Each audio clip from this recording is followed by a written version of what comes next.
welcome to this episode of the Upriver Crawfish. I'm your host, Sankara. In today's episode, we'll be talking about strategic investments that's needed in Africa. This episode will be broken down into four parts. Stated before, the West wants Africa as a resource extraction colony only. To that end, they prefer for Africa to stay poor. China, on the other hand, is looking for mutual benefits. So, one of the advice I've pointed out is that Africa should partner with China to be able to develop its infrastructure and to industrialize. The West has no interest in that. But one of the problems that we have in Africa is that sometimes our governments do not take responsibility and agency for their own development. So those are things that we need to do in order for us to develop. So one of the things before you go about negotiating contracts with an external partner, China, a country in Eurasia, Russia, we want to first identify the things that we need. And then we need to negotiate terms that will, at the least, be beneficial for us, but preferably be of mutual benefit to everyone taking part in the enterprise. There are many developments in Africa that's needed. We need a lot of things. We need better hospitals, healthcare. We need other economy, security. There are a lot of things we need, but one of the things that I focus on is developments that are strategic enough so that they will be able to lead to other developments and spur the economy. Because if the economy is not doing well, we'll find our youth dying in the Mediterranean as they are right now. So these are the few investments that I think are strategic and worthwhile. We need a world-class interstate highway network. We need electric power and grid, smart grid, water distribution, purification, sewage system. We need internet and telecommunications network. We need farming and fisheries, food production, food distribution, food supply chain network, and tourism. Those are areas that we need to develop, that we can start with. But in order to do that, our African governments need to do some work ahead of time to be able to begin these development projects. So one of the things that we should do is we must require employment of locals when we have the capacity. So if we have people to do bricklaying, then when the Chinese company come, they should source that labor from right within the country. If we have students that are engineers, civil engineers and stuff, they should be able to work along with the Chinese companies. It would be a good idea to be able to coordinate and organize local talent, that we form state-owned enterprises that will be able to coordinate local employment and coordinate local subcontracting with the Chinese companies that come in. We must set minimum quality standards for the work. We should do that in the statement of work. We cannot just expect people to come and do a good job by saying, just come and build us a hospital, and don't set any standard as to what it is we want to see. So it is upon us. We can't shirk that responsibility and then expect that the Chinese will do better. We need to have agency for ourselves. So we need to set the minimum quality standards.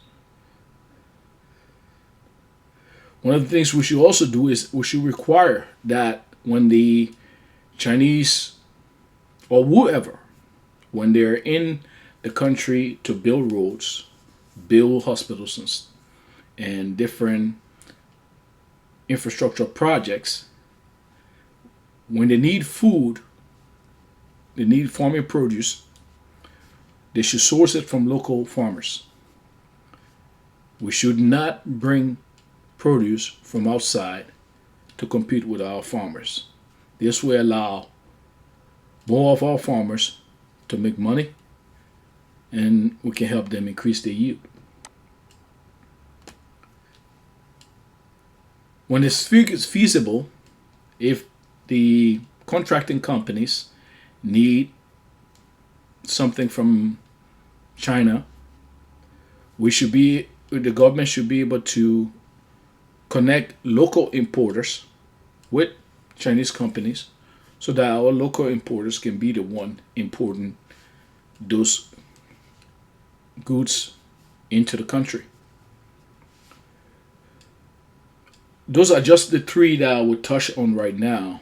Those are just some of the conditions that I would touch on right now that we need to set so that that process of developing our infrastructure can also be a time of economic growth and improvement in the immediate.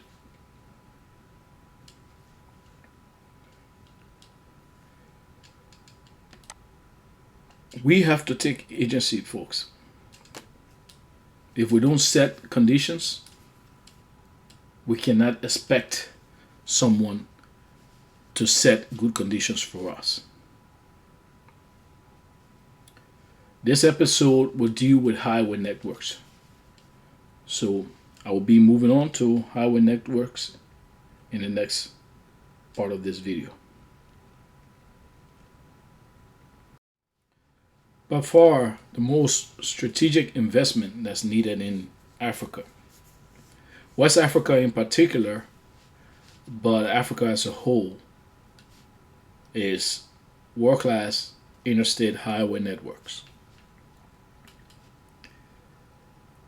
Those are by far the greatest economic generators. There's a Chinese proverb that says, if you want to get rich, build roads. And that is for good reasons. Take a look at America. Take a look at our highways. What are some of the things that we have on the highways here? If you look at those highways, those are arteries of commerce. Along those highways are on and off ramps that lead to businesses.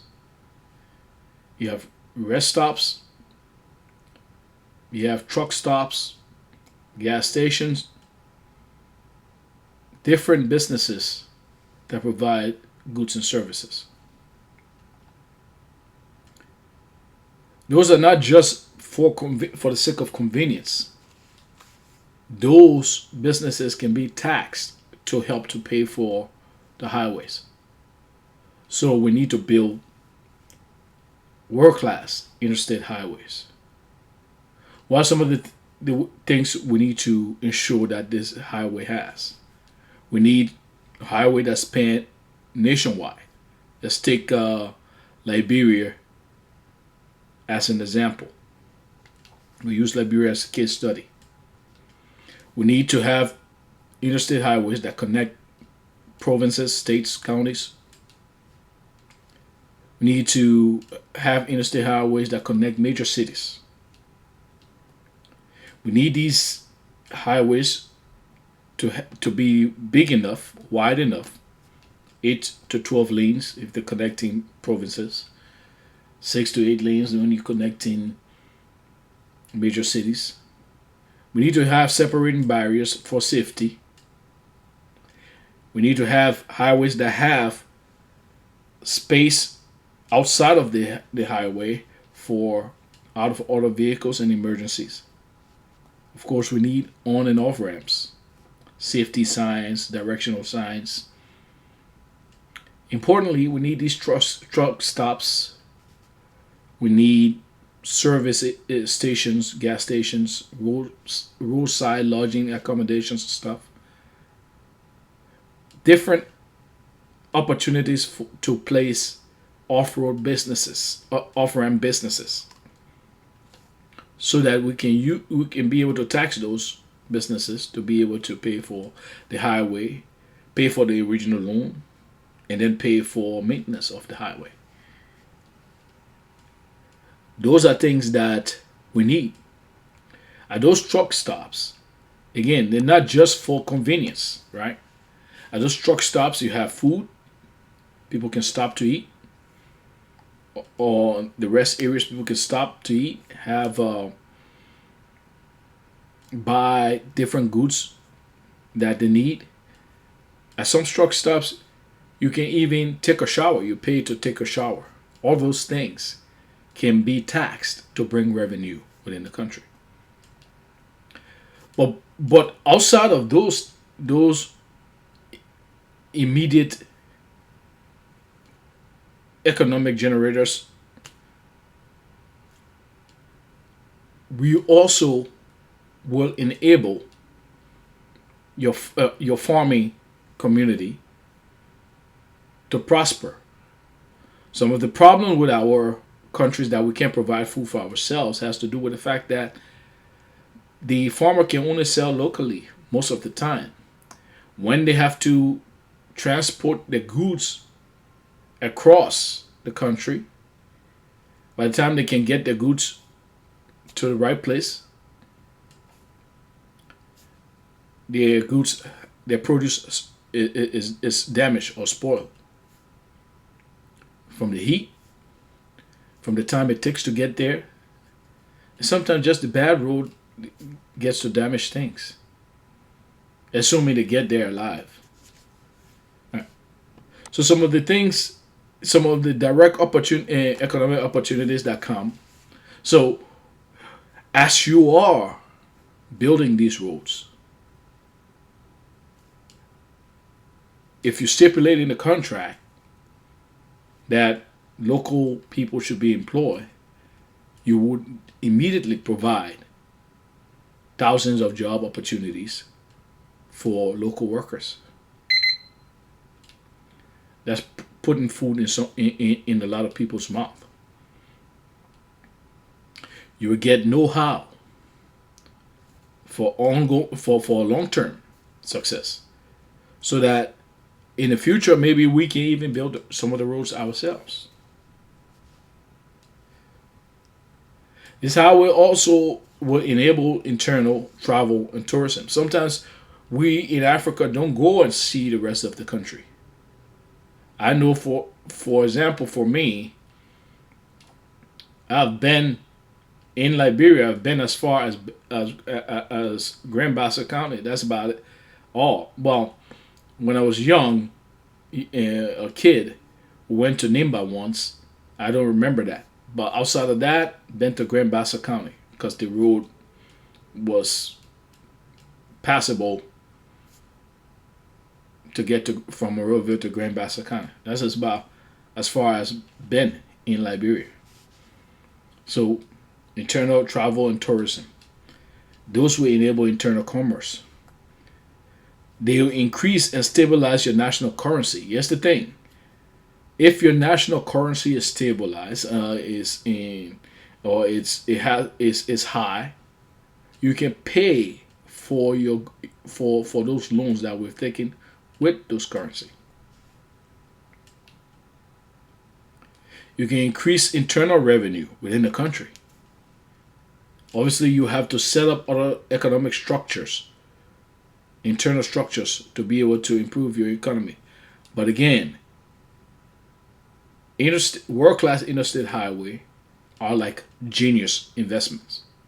They're not like building stadiums or building interchanges within a city or building skyscrapers.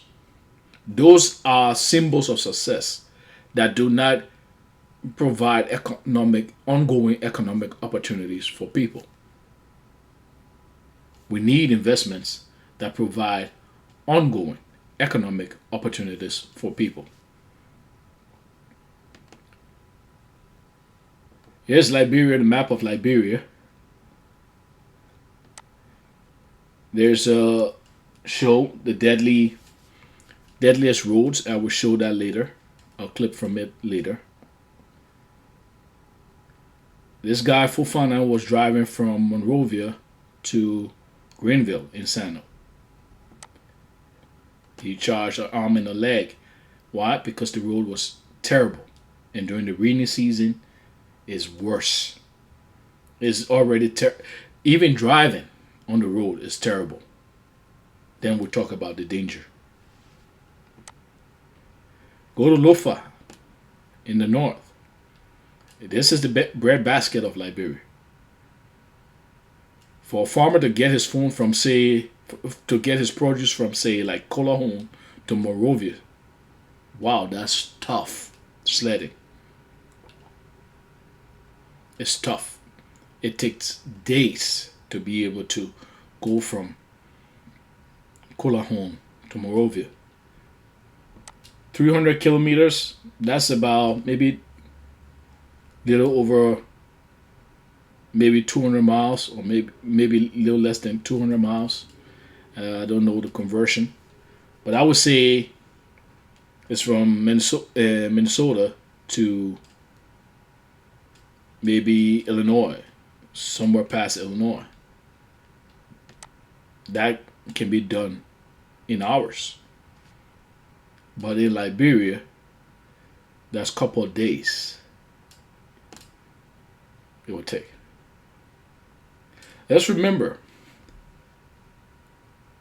a country needs outside trade for sure to be able to develop. But you also need to set up economic structures internally that will make it possible for you to make commerce within the country. So that's that's one of the other reasons why an interstate highway is a genius opportunity.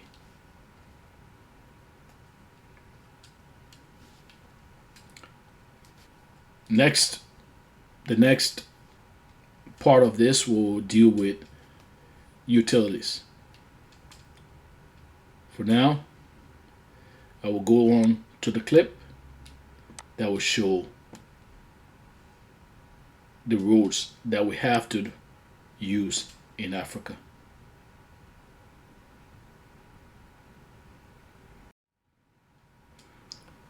Let's take a look at the episode of Deadliest Roads, Liberia. This is Fofana driving from Monrovia to Greenville in Sino. Fofana's pickup seems to absorb an infinite number of passengers and bags of rice, so long as all are perfectly stacked.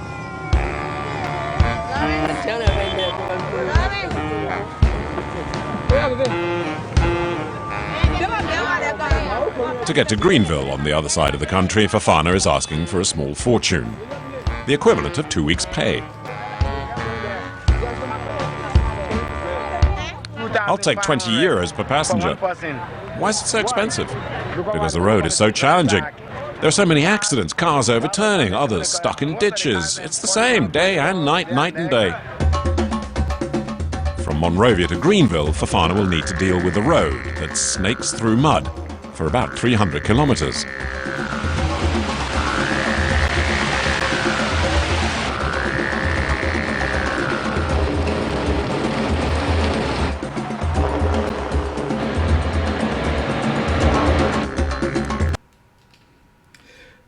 Look at that kind of road. Tell me it doesn't stifle economic growth. This is why nationwide, world-class interstate highway networks are essential for Africa.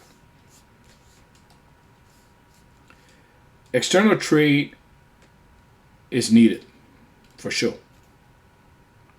But in order to take advantage of the opportunities provided by external trade, you need to set up structures, internal economic structures, to be able to see benefit.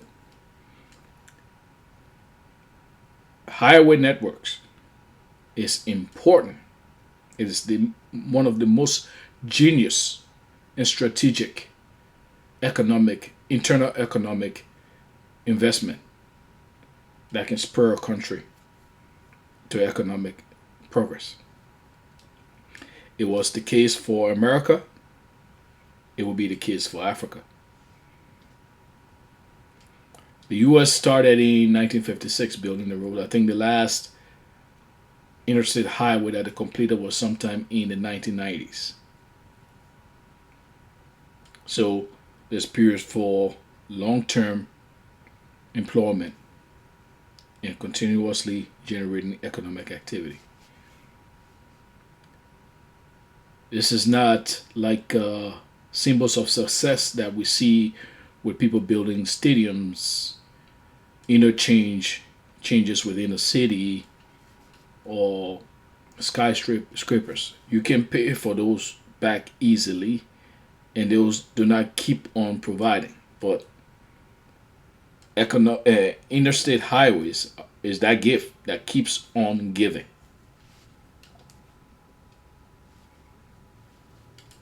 We need interstate highway networks. The next part of this, part 2 of this episode, will be on utilities. Thank you for staying with me. This is Sankar.